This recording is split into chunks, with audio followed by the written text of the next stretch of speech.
मधुबन जंगल में टोनी चिड़िया और कालू कौवा एक साथ मिलकर रहते थे। कालू कौवा हमेशा टोनी चिड़िया को धोखा देता था। कालू भाई, मुझे बहुत ज्यादा भूख लगी है, चलो कहीं से अनाज की तलाश करते हैं। हाँ टोनी, भूख तो मुझे भी लगी है, चलो कहीं से अनाज तलाश करते हैं। घर गोरी भी भूखी बैठी होगी। हाँ कालू भाई, अनाज तो मैंने मिट्टी के लिए भी तलाश करना है, चलो चलते हैं। हम दोनों अनाज तलाश करते हैं चल के। फिर कालू और गौरी निकल पड़ते हैं। रास्ते में उन्हें एक आम का फल मिल जाता है। कालू भाई, ये जो आम हमें मिला है इसे हम दोनों आधा आधा कर लेते हैं।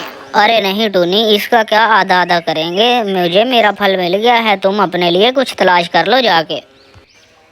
अरे कालू भाई, ये क्या बात हुई, आप मेरे साथ हमेशा से ऐसा ही करते हैं और मुझे धोखा देते हैं। फिर कालू टोनी की एक नहीं सुनता और आम का फल लेके घर भाग जाता है।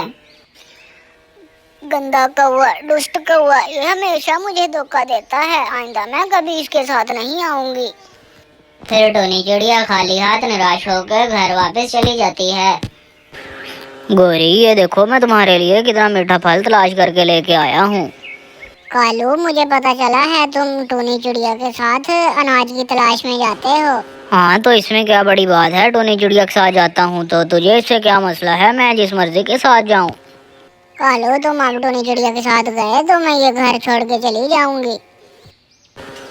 अरे पागल गौरी, क्यों मेरा दिमाग खाती हो, ये फल मैं टोनी चिड़िया से ही धोखे से छीन के लेके आया हूँ। उसके साथ जाता हूँ तो मुझे कुछ अनाज मिल जाता है, तो मेहनत तो वही करती है, फिर मैं अनाज ले आता हूँ, इसीलिए मैं उसके साथ जाता हूँ। दूसरी तरफ टोनी चिड़िया की बेटी मिट्टी भी भूखी होती है।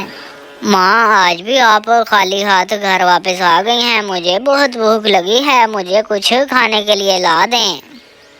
मिट्टी बेटा, मैं तुझे क्या बताऊं, मैं कालू के साथ जाती हूँ, जो भी मिलता है वो कालू अकेला ही मुझसे छीन के ले जाता है। माँ, मैंने आपसे पहले भी कहा था कि ये कालू अंकल ठीक नहीं है, आप इसके साथ ना जाया करें, वो हमेशा आपसे अनाज छीन के भाग जाता है। हाँ बेटा, आइंदा मैं उसके साथ नहीं जाऊंगी, मैं जाती हूँ तुम्हारे लिए कुछ तलाश करके लेके आती हूँ। फिर टोनी चिड़िया दोबारा से मिट्टी के लिए अनाज की तलाश में निकल जाती है। रास्ते में उसे राजू मिल जाता है। राजू भाई, क्या आपसे कुछ अनाज मिल सकता है? मिट्टी सुबह से घर भूखी बैठी है, मैं मिट्टी के लिए कुछ अनाज लेके जाना चाहती हूँ, मेरे पास जब कुछ अनाज होगा तो मैं आपको वापस कर दूंगी। टोनी बहन, मैं ज़्यादा कुछ तो नहीं, मेरे पास एक मकई का दाना पड़ा हुआ है, मैं वो आपको दे देता हूँ, वो आप मिट्टी को जाके खिला देना। फिर टोनी चिड़िया राजू का शुक्रिया अदा करती है और वो दाना लेकर घर वापस आ जाती है। फिर टोनी चिड़िया कालू से अपनी दोस्ती खत्म कर देती है और फिर कभी उस पर एतबार नहीं करती।